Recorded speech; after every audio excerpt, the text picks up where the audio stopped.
Terça-feira, dia 25 de fevereiro, a Igreja reza pelos cristãos perseguidos.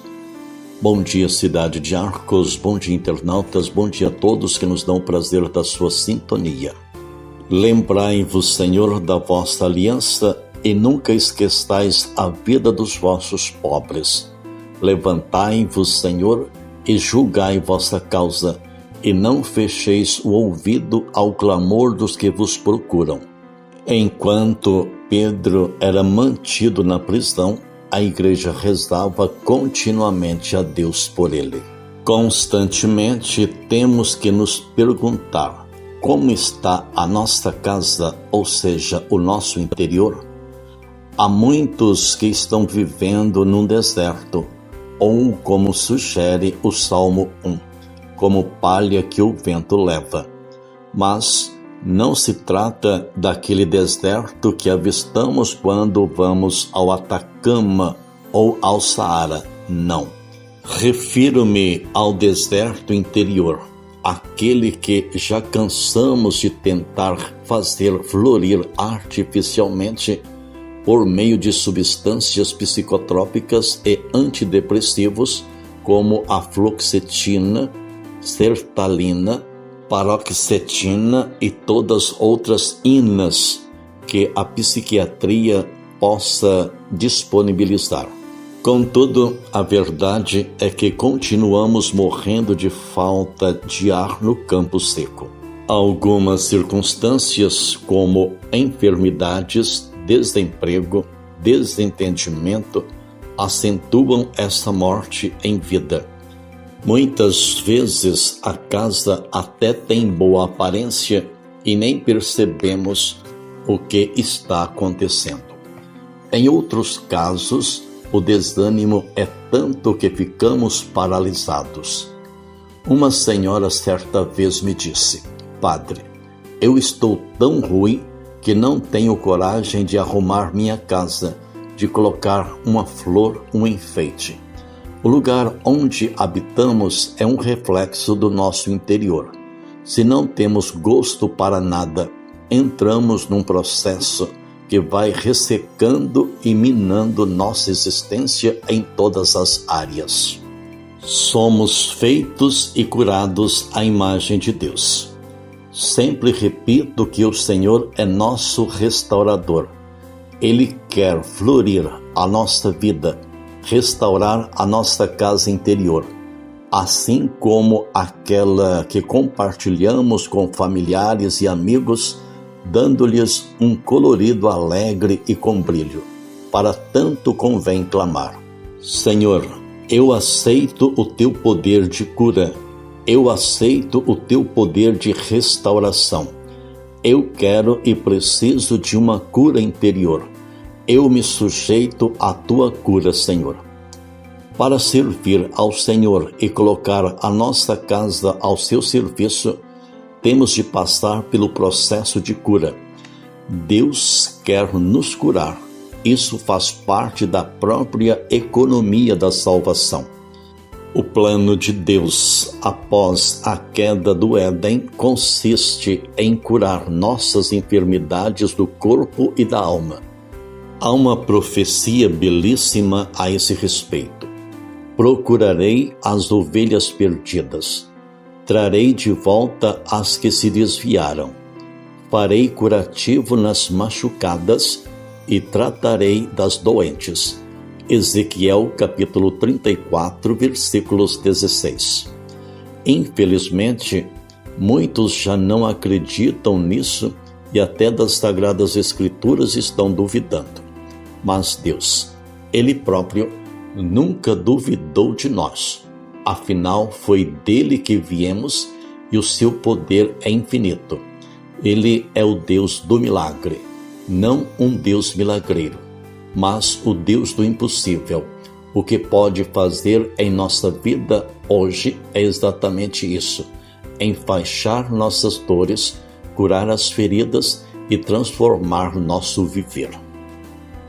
Acolhamos a palavra na qual Deus nos mostra seu caminho, tantas vezes na contramão de nossos sonhos. No Antigo Testamento, chama a atenção um dos nomes pelo qual Deus era conhecido, Jeová Rafa, ou seja, o Senhor que cura. Livro do Êxodo, capítulo 15, versículos 26. O termo Rafa era usado no sentido de curar, principalmente um distúrbio físico, restituindo as forças a quem esteve padecendo com a doença. Também nas escrituras hebraicas é citado Rafael, o anjo da cura. O nome deste ser angélico tem origem no hebraico com a junção de Rafa, cujo significado é cura ou curou, e El, que quer dizer Deus. É exatamente isso o que ocorre na intervenção do arcanjo Rafael, que acompanha Tobias e o ensina como curar a cegueira de Tobite, seu pai, e a libertar Sara da maldição do demônio, a fim de que possa desposá-la. Confira livro de Tobias, capítulo 5, versículos 4 a 5, capítulo 6, versículos 11 ao 22, capítulo 11, versículos 7 e 8. De acordo com as Sagradas Escrituras, ser curado não é apenas fazer sarar um mal físico, mas implica a restauração da pessoa e da sua dignidade como ser humano. Ela é reintegrada na vida da comunidade a qual pertence. É isso de tal modo que Jesus, em suas incursões, não só curava os doentes e endemoniados, mas os resgatava da marginalidade em que viviam. Em outras palavras, Jesus devolvia a dignidade, reintegrava e salvava. A cura faz parte da nossa relação com Deus. Jesus veio para curar, libertar e salvar o ser humano em sua totalidade, o que sempre abrangeu tanto as enfermidades físicas, mentais e emocionais, quanto as espirituais. A trajetória da humanidade é, antes de tudo, uma experiência curativa. Muitos podem perguntar, mas se é assim, por que tantos morrem com as doenças? A resposta é simples. Não podemos compreender a cura apenas pelo aspecto físico. Por exemplo, no Antigo Testamento, ficamos a par da grande cura promovida por Deus ao libertar um povo completamente escravizado. Afinal, o que é a Páscoa senão um rito de cura? Voltemos ainda nosso olhar para Cristo pendido na cruz. Por suas chagas fomos curados. Cito esses exemplos para mostrar o quanto a nossa visão de cura é limitada, sempre a reboque das dores físicas. Só que a cura é algo muito maior. Refiro-me, em última instância, à secura da alma, aquele estado lastimável de quem perdeu a vontade e a alegria de viver. São espíritos que agonizam porque estão sedentos de Deus, e não de um Deus meramente pontual. Eles têm sede do Deus curador, não do Deus curandeiro, como já mencionei. No Antigo Testamento, vemos que a grande cura foi a libertação da escravidão alcançada pelo povo hebreu cativo no Egito. Muitos supõem que o fato mais importante ocorreu quando Moisés dividiu as águas e atravessou a pé enxuto o Mar Vermelho, cujas águas voltaram e se fecharam e afogaram o exército egípcio, com seus carros, cavalos e cavaleiros. Mas o grande feito foi anterior. Deu-se na noite em que os israelitas comeram a carne do cordeiro e tingiram suas portas com o sangue do animal, conforme o Senhor havia ordenado. Deu-se quando o anjo da morte desceu ao Egito para executar a 10ª praga e os israelitas tiveram a vida de seus primogênitos poupadas. Confira livro do Êxodo, capítulo 12, versículos 21 ao 29. Minha glória é a cruz do Senhor Jesus Cristo, pela qual o mundo está crucificado para mim e eu para este mundo. Ó Deus, na vossa insondável providência, quereis associar à Igreja à paixão do vosso Filho. Concedei aos cristãos perseguidos por causa do vosso nome o espírito de paciência e caridade, para que sejam testemunhas fiéis e verdadeiras das vossas promessas. Por nosso Senhor Jesus Cristo, vosso Filho, que é Deus, e convosco vive e reina na unidade do Espírito Santo, por todos os séculos dos séculos. A primeira leitura é do Antigo Testamento, livro do Eclesiástico, capítulo 2, versículos 1 a 13. Salmo 36 nos convida a rezar. Entrega teu caminho ao Senhor e o mais Ele fará. Confia no Senhor e faze o bem, e sobre a terra habitarás em segurança. Coloca no Senhor tua alegria, e Ele dará o que pedir teu coração. Entrega teu caminho ao Senhor, e o mais Ele fará. O Senhor cuida da vida dos honestos, e sua herança permanece eternamente. Não serão envergonhados nos maus dias, mas no tempo de penúria saciados. Entrega teu caminho ao Senhor, e o mais Ele fará. Afasta-te do mal e faze o bem, e terás tua morada para sempre. Porque o Senhor Deus ama a justiça, e jamais Ele abandona os seus amigos. Os malfeitores hão de ser exterminados, e a descendência dos malvados destruída.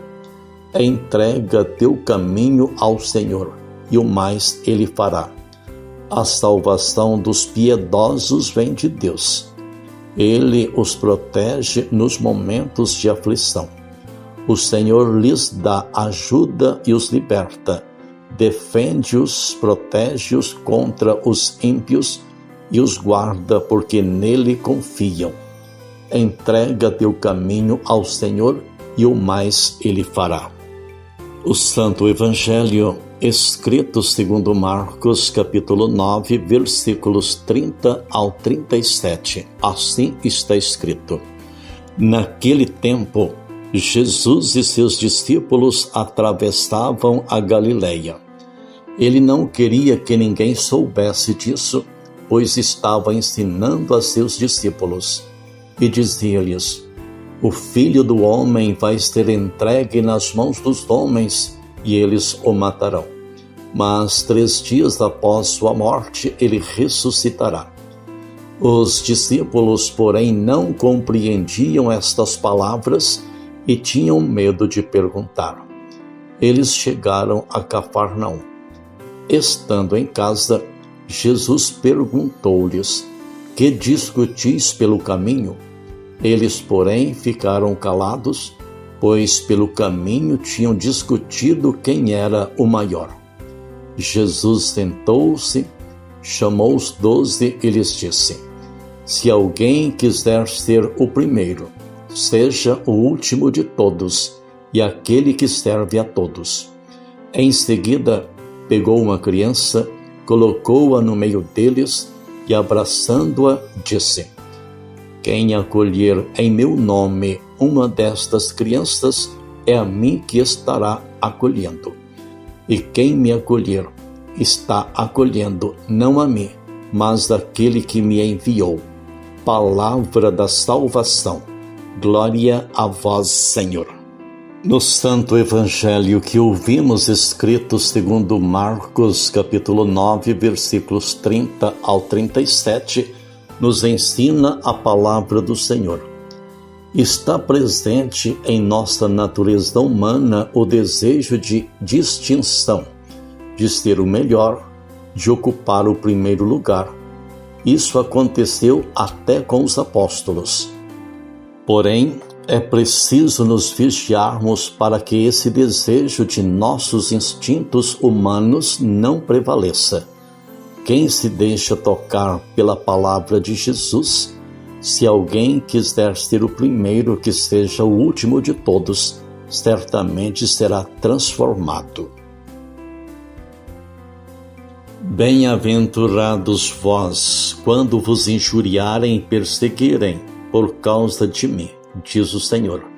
Alegrai-vos e exultai, porque será grande a vossa recompensa nos céus. Todo aquele que se declarar a meu favor diante dos homens, também eu me declararei em favor dele diante do meu Pai que está nos céus, diz o Senhor. Portanto, a Páscoa que nós celebramos não se origina na travessia do Mar Vermelho, mas na ceia pascal, em que a morte passou pelo povo de Deus sem exterminá-lo e a vida prevaleceu. Se no Antigo Testamento a noção de que Deus fere se faz presente, a certeza de que Ele cura também é muito forte. Eu sou o Senhor, sou aquele que te cura. Livro do Êxodo, capítulo 15, versículos 26. Não por acaso, procurar os recursos oferecidos pela medicina era visto como uma espécie de atentado contra a soberania de Deus. Com o passar do tempo, houve um avanço significativo nesse sentido. No livro do Eclesiástico, por exemplo, muitos reforçam que a saúde vem de Deus por intermédio da medicina. Faço essa reflexão para rebater os argumentos daqueles que são relutantes em tomar qualquer tipo de remédio. Isso é pura insensatez e beira os limites da ignorância. Costumo dizer que Deus age e cura quando ilumina o tratamento de quimioterapia realizada para combater um câncer. E vou mais longe. Ele já começou sua cura quando levou os pesquisadores a descobrirem desde a penicilina até as vacinas contra pandemias, HN1 e todos os medicamentos que apresentam resultados eficazes. A medicina e suas descobertas já seguem a vontade de Deus. A cura que pedimos nem sempre é a de que necessitamos. Mencionamos a questão da cura tal qual apresentada no Antigo Testamento.